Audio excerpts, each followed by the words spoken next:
Welcome to the deep dive. We've taken all the research you shared, sifted through the noise, and we're ready to deliver the key insights you need on the future of industrial biology. That's right. Today, we're doing a major benchmark test. Your sources explore the next generation of these microbial workhorses with a real focus on non-conventional yeasts, or NCYs. Exactly. Our mission today is to figure out if these rising stars, these NCYs, can actually dethrone the two heavyweights of biomanufacturing. You mean Saccharomyces cerevisiae? The good old baker's yeast, yeah. Yeah. And the bacteria Escherichia coli. Right. We've relied on those two for, decades now? They really built the foundation of modern biotech. They absolutely did. So why are researchers going to all this trouble to domesticate these new, less understood organisms?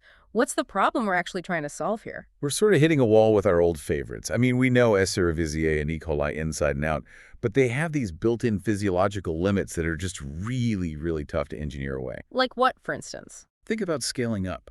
Traditional yeast, it just struggles with high heat. It can only eat a pretty narrow range of feedstocks. And, maybe most critically, it suffers from a metabolic flaw we call overflow metabolism. Which, for anyone who doesn't spend their days staring at cellular respiration diagrams, that essentially means waste, right? Precisely. It's waste. Under high sugar conditions, Saccharomyces just shunts carbon away from efficient energy production and pushes it into making ethanol. Even with oxygen around. Even with plenty of oxygen. It's a great survival trick for the yeast, for sure, but it's incredibly wasteful if you're a manufacturer who wants, biomass or complex products, not just ethanol as a byproduct. Okay, let's unpack this. So if we're looking for a shortcut to manufacturing better enzymes and biochemicals, and to do it more cheaply, we need organisms that are just inherently tougher. Smarter, maybe. And metabolically cleaner. And that's exactly where the NCYs come in. They offer a whole menu of traits we just didn't get before. And we're not talking about a single organism either. No, it's a whole lineup. A very diverse lineup. You included some really fascinating examples in your source material. Let's look at that variety for a second. Okay, so first we have the Saccharomyces species. These are the natural heat champions. Highly thermotolerant. You often find them in dairy or plant environments. And some can go up to what temperature? Some strains are stable up to 52 degrees Celsius. 52 degrees, wow. That's incredible. Then there's Yersinia lipolytica. Now this one is fascinating because it's oleaginous. Oleaginous. Yeah. So it's a fat producer. Exactly. A scientific word for saying it naturally produces and stores huge amounts of fats or the lipids. It's just an ideal host for making oils, fatty acids, that kind of thing. So we've got a furnace yeast and an oil rig yeast. What else is in the bullpen? Well, we have Ogatia polymorpha, which is known as being methylotropic. It can eat really simple, cheap carbon sources that Saccharomyces won't touch. Like methanol. Methanol, pentose sugars, yeah. So it aligns perfectly with using industrial waste streams. Yeah. And then finally, you've got Pichia kudryavzivi, a true acid-tolerant and heat-tolerant generalist. It's just incredibly robust for harsh industrial settings. You can pick the right tool for the job. Instead of forcing a one-size-fits-all approach. Exactly. Speaking of heat, let's dive right into that. It seems to be the single most striking advantage of this new cohort, their thermotolerance. Why does temperature matter so much at an industrial scale? Well, it's often the difference between being profitable and losing money, especially for large volume products. Right. Think about traditional cerevisiae.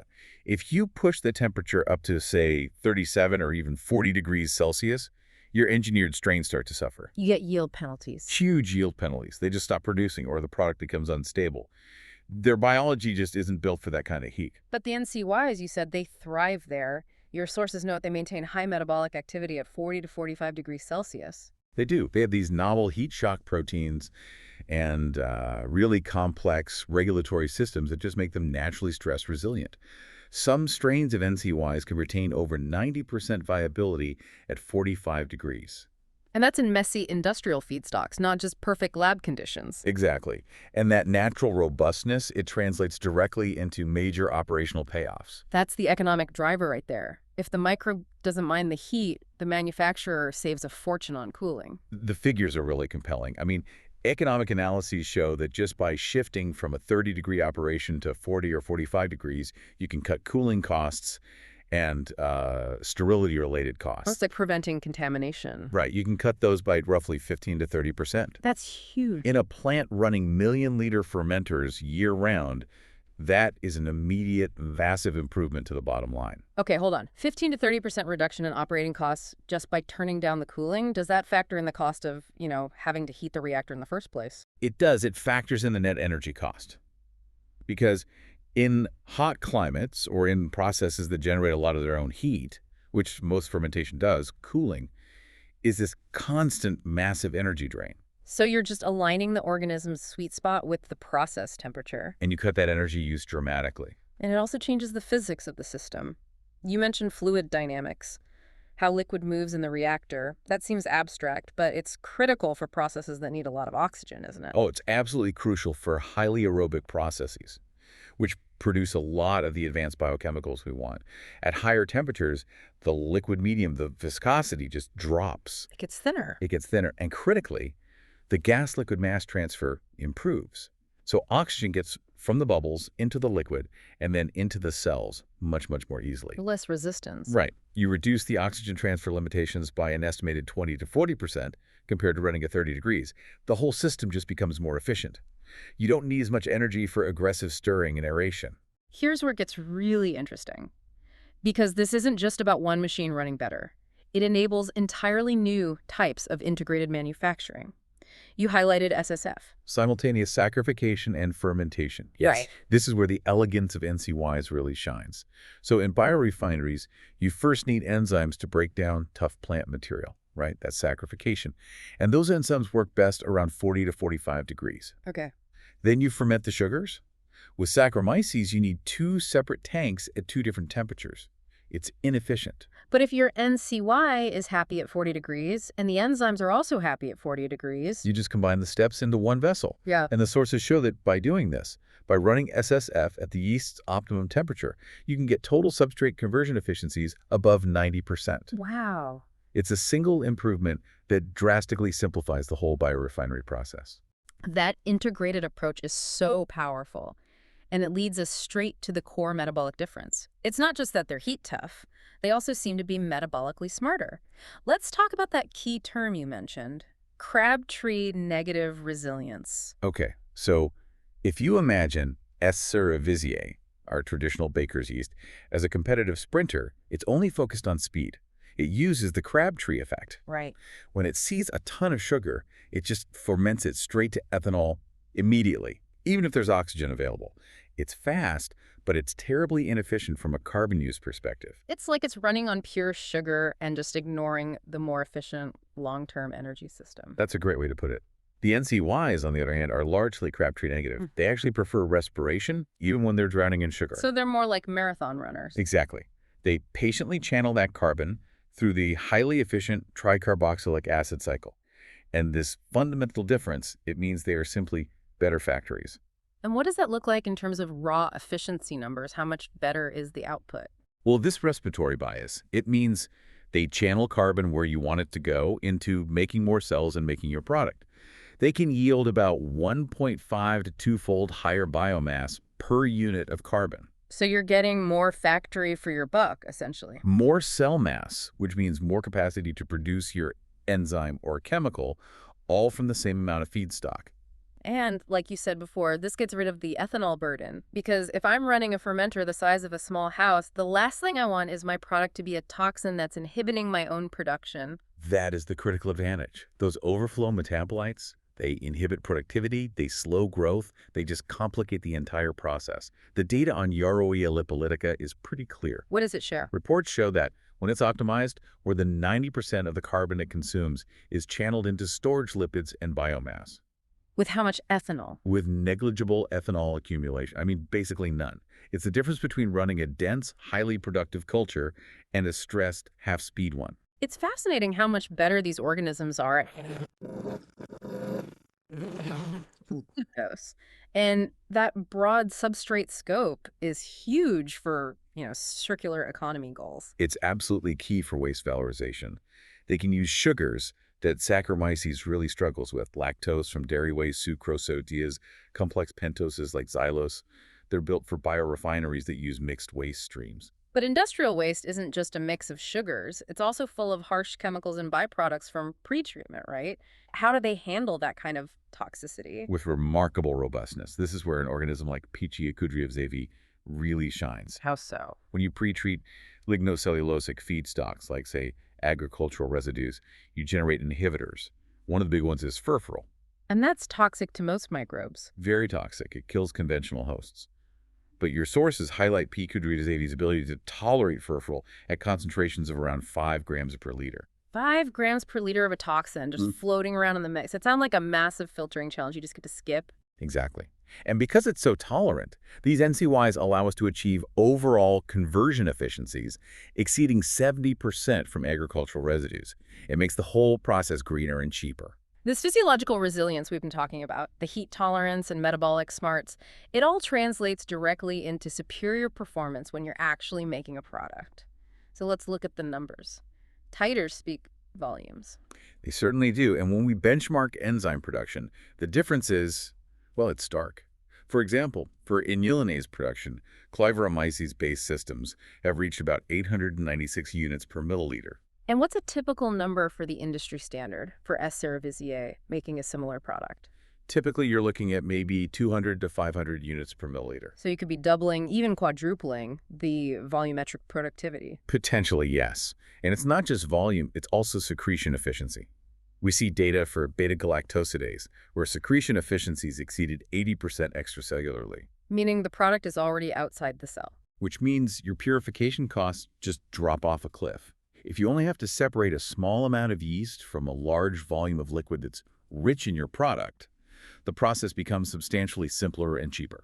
Okay, but this is where I have to challenge the assumption. If secretion is the goal, why not just use E. coli? It's the easiest organism to engineer. It's dirt cheap. Is the learning curve for a new system really worth it? That's a critical question. And E. coli is, without a doubt, the king for intracellular proteins. Things you want trapped inside the cell. Right. But for complex secreted proteins or enzymes, E. coli just fails spectacularly. Even with maximum engineering effort, secreted titers from E. coli rarely get above 0.1 to 0.5 grams per liter. And the yeast platforms. Yeast platforms, including these optimized NCYs, routinely achieve 1 to 5 grams per liter for secreted enzymes. That's an order of magnitude difference. It is, and the cost disparity comes from that low secretion. With E. coli, you have to physically break open the cell lysis, and then you often have to refold the protein outside the cell. Which sounds like a technical headache and an accounting headache. It is both. That added complexity of lysis and refolding, it adds an estimated 20 to 30% to your downstream purification costs compared to yeast systems. And beyond the quantity and cost, you also mentioned protein quality, specifically glycosylation. For, say, a therapeutic or a high-end food enzyme, those little sugar decorations on the protein are really important, right? They're absolutely critical. Think of glycosylation as the packaging that determines shelf life and function. Okay. Traditional S. cerevisiae, it often hyper-mannosylates. It just slaps on these really long sugar chains, maybe 50 or more mannose residues. And that's not good. It can make the protein unstable or even cause unwanted reactions in some applications. And the NCYs offer a better package. They do. Organisms like Yaroia lipolytica have much shorter end glycans, maybe just 8 to 12 mannose residues. This is chemically closer to human-like glycosylation and has been shown to increase stability and bioactivity for some model enzymes by up to twofold. So you get higher yields, lower downstream costs, and a better quality product. That's the trifecta. So the final frontier for NCYs is just making sure we can actually manipulate them easily. That brings us to the synthetic biology toolkit. Historically, this is where Saccharomyces was unbeatable. Right? Its toolkit was fully matured. So if these NCYs are so great, why haven't we been using them all along? Was it just the lack of tools? That was the main barrier, yes. Oh. But things have changed dramatically in just the last couple of years. I mean, 2023 to 2025 has really been an inflection point. The tools are catching up. They really are. The adoption of multiplex genome editing using advanced CRISPR systems like Cas12a has been a game changer. And what does multiplex editing let us do, practically speaking? It means we can simultaneously integrate 3 or more new pathway genes into the genome with incredibly high efficiency. Your sources cite success rates between 65 and 99%. That's incredible. We've also got base editors working in these species now, achieving 90 to 95% efficiency for targeted point mutations. So we can fine-tune metabolic pathways very rapidly. Okay, so we've moved past the slow, frustrating trial and error stage. But let's keep some perspective. S. cerevisiae still has this massive open source repository of genetic parts, over 1,000 characterized parts available. How does the NCY toolkit stack up? It's still a gap, there's no question. Yeah. NCYs typically have maybe 50 to 100 characterized genetic parts. It's a much smaller toolbox. Hmm. But, and this is the crucial point, that smaller toolbox is now robust enough for industrial cycles, especially when you remember their innate physiological advantages. If the yeast is already naturally heat tolerant and metabolically efficient, you just don't need 1,000 parts to patch up its flaws. That's a fascinating trade-off. Natural robustness versus synthetic flexibility. Precisely. And this leads right to regulatory confidence, which is, vital for anyone looking to adopt this. Does the industry view these new organisms as safe? Yes, many of them, which de-risks their adoption quite a bit.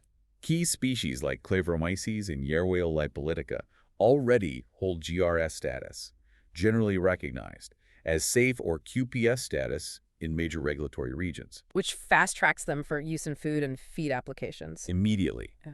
And that gives them another huge advantage over E. coli in consumer products. Because of the endotoxin issue. Absolutely. With E. coli, any product you make requires extensive, costly endotoxin removal and validation. That adds another 15 to 20% to your purification cost. Yeast just naturally bypasses that whole regulatory and financial burden. And the final piece here is the big picture, sustainability. Running processes that are cheaper and inherently cleaner seems like a perfect match for low-carbon goals. It is. When you combine their ability to use agricultural waste as feedstock with the lower energy use from high-temperature operation, the environmental impact is dramatic. Life cycle assessments show that these residue-based yeast processes can emit 50 to 70% less co-euro equivalent than a comparable E. coli process running on refined sugars. It's a move toward true circularity. A deep integration of biology and sustainability. So to summarize this entire deep dive, what we're seeing is that non-conventional yeasts provide a powerful new platform. They combine the traits we love in yeast hyperactivity, great secretion, complex protein handling, with the robustness and major cost-saving benefits of thermotolerance and metabolic efficiency that, frankly, our traditional hosts just lack. So what does this all mean for you? It means the microbial future of manufacturing is shifting. It's moving away from the comfortable, well-known organisms toward these specialized NCYs that are just built to thrive on heat and industrial waste.